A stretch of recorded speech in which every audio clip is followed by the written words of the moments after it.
Nama saya I Gusti Made Agung Nugraha, panggilnya Mangku Agung. Om Swastiastu, saya Ketua Wakil Ketua Parisade Jakarta Timur. Pura ini didirikan pada waktu akhir tahun 70, mulai dipakai untuk sembahyang umat Hindu dan mulai membangun awal tahun 71 sampai tahun 73, persisnya tanggal 3 bulan Maret diresmikan oleh Gubernur Prayogo sebagai tempat ibadah umat Hindu di seluruh Nusantara.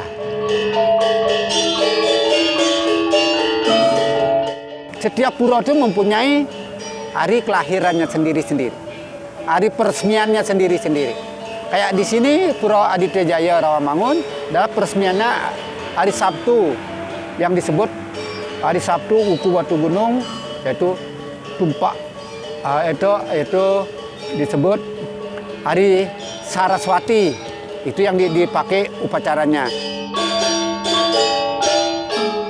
Pantangan untuk memasuki pura ada, ya.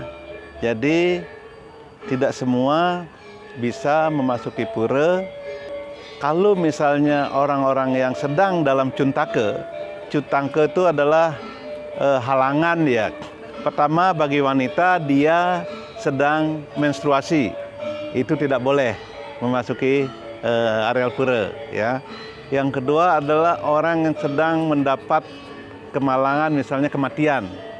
Nah, itu dalam waktu tertentu sebelum dia disucikan nanti pada terakhir acara pengabenan gitu misalnya, dia belum boleh masuk ke tempat-tempat suci.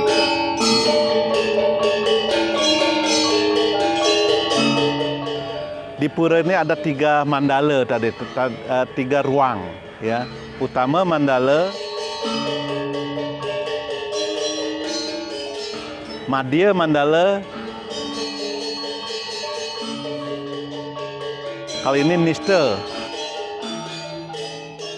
Kanistaning Mandala namanya ini. Nah, kalau di Kanistaning Mandala siapa saja boleh, ya. Ini biasanya digunakan untuk kegiatan-kegiatan sosial, ya.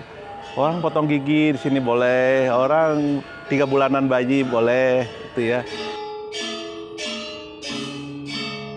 Nah, begitu masuk Madhyaning Mandala, nah itu sudah mulai terbatas itu. Ruangan itu sudah mulai terbatas, ya. Tapi siapa saja bisa, tapi lebih khusus untuk kegiatan-kegiatan yang sifatnya pengembangan budaya, seni, itu ya. Nah, itu dia tempatnya. Belum. Barang-barang ya biar wow ya. 5, 6, 7, 8. Nah, yang terakhir utama mandala. Sebetulnya tidak semua orang bisa masuk di sana, kecuali orang umat yang bersembahyang atau mengaturkan sesaji gitu ya. Kalau umum tidak dilarang. Tapi apakah baku seperti itu? Harga mati tidak. Jadi untuk event-event tertentu, apabila memang ada kepentingan yang sangat khusus gitu ya, kami dari otoritas pura mengizinkan dengan pengawalan tentunya ya. Artinya nanti ada yang membimbing dia, mengiringi dia, mengawal dia gitu ya. Tapi itu tidak bebas setiap orang gitu juga.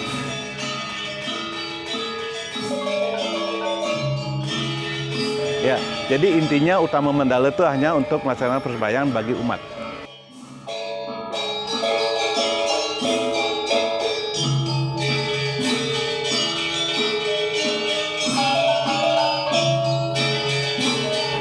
Baik, saya akan jelaskan dahulu sebetulnya kalau kita melihat konteks di Indonesia, kita harus memahami ada beberapa hal, yaitu ada kasta dan warna.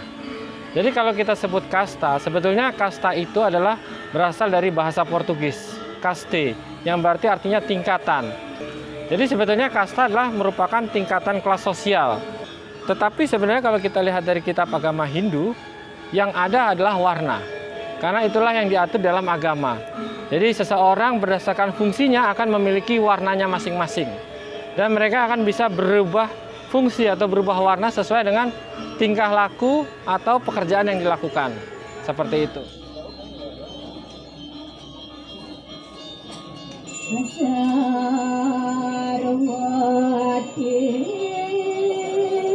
Nah, yang membuat berbeda adalah kalau kasta tingkat sosial, mereka tidak bisa berpindah dari satu kelas sosial ke kelas sosial lainnya. Hanya apabila mereka diangkat derajatnya oleh kelas sosial yang lebih tinggi. Tapi kalau warna, mereka bisa berubah. Misalnya, anak seorang pedagang. Apakah anak seorang pedagang bisa menjadi seorang pemimpin agama? Bisa. Om Swastiastu, pengiring Saken Pura Aditya Jaya Rawamangun. Setiap di Bali khususnya itu banyak rahinan-rahinan namanya. Rahinan-rahinan itu adalah hari suci, hari baik untuk kita melaksanakan persembahan atau aturan atau sembahyang. Kalau setiap bulan, tapi ini bulannya bulan Bali ya, agak beda sedikit. Ada, yaitu Purnama dan Tilem.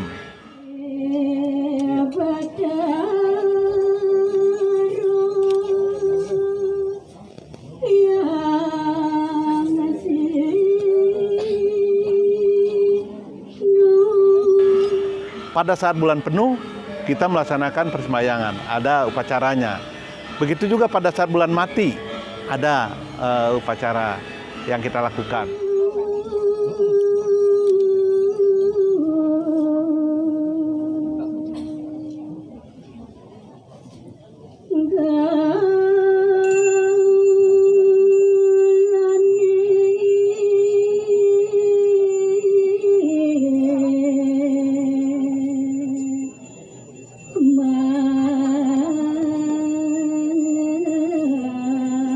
Jadi kalau kita melihat umat Hindu ke pura atau ke tempat sembahyang, mereka menggunakan kain atau ada yang menyebutnya selendang, ada yang menyebutnya santeng ya.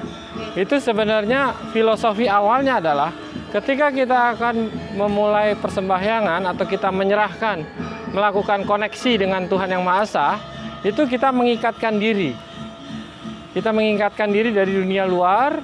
Nah, kain selendang itu atau santeng adalah sebagai simbolis. Kita sudah siap mengikatkan diri, melepaskan dengan dunia luar, kemudian memusatkan konsentrasi kita untuk mulai berhubungan dengan Yang Maha Kuasa, seperti itu.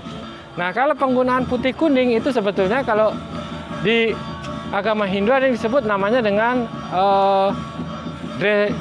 Desa Kalapatra, yaitu artinya adalah sesuai dengan kejadian, kondisi, dan lingkungan, seperti itu, dan waktu.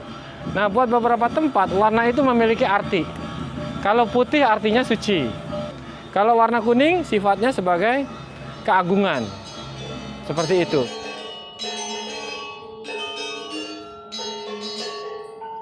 Sebenarnya beringin ini di dalam cerita mitologi di umat Hindu, beringin ini merupakan pohon yang bisa menyambungkan antara alam manusia dengan alam dewa atau alam Tuhan.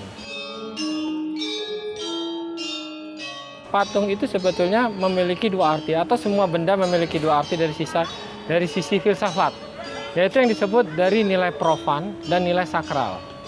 Nilai profan itu artinya benda itu ya hanya sebagai benda, dan kalau dia sebut nilai sakral, benda itu memiliki sebagai benda kesucian.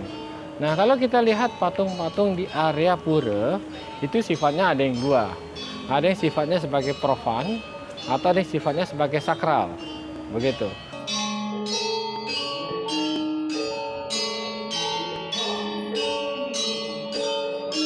Jadi ini biasanya kalau di orang Bali disebut dengan kain poleng ya. Kain poleng ada dua warna. Sebetulnya warnanya ini adalah dua warna hitam dan putih. Itu menunjukkan artinya Rua Bineda. Rua Bineda itu artinya di dalam alam semesta raya ini selalu ada dua kondisi. Misalnya ada orang kaya, ada orang miskin. Nah, jadi apakah artinya Rua Bineda dua sisi itu menunjukkan hal yang satu baik dan buruk? Bukan. Tapi menunjukkan dua sisi yang bertentangan. Tapi dua sisi yang bertentangan ini adalah sesuatu yang tidak bisa kita hindari di dalam alam. Sehingga kita harus menyeimbangkan kedua sisi tersebut. Misalnya kita hidup, kita nggak mungkin hidup hanya bahagia aja. Pasti ada sedihnya kan? Nah, kita nggak mau bilang, saya mau bahagia aja, atau saya mau sedihnya aja. Tapi kalau ditanya, apakah bahagia itu selalu baik? Enggak juga. Apakah sedih itu selalu nggak baik? Enggak juga. Sedih juga kadang kita perlukan.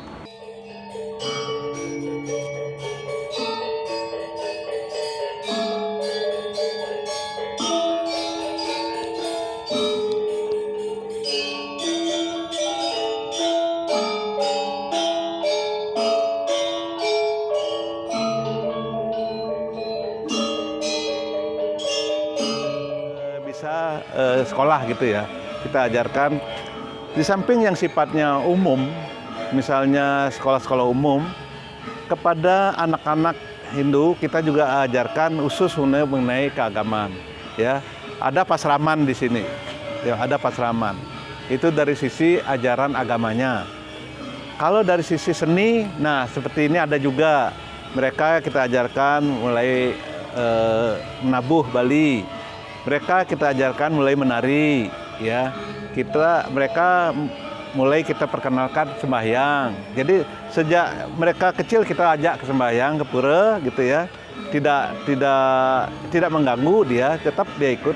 Nah, ada misalnya sekarang kita lihat ada garis keras yang melaksanakan atau melakukan bom bunuh diri.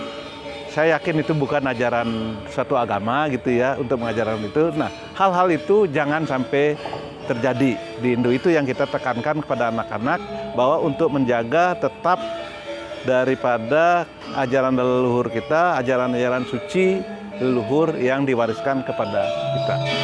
Ya.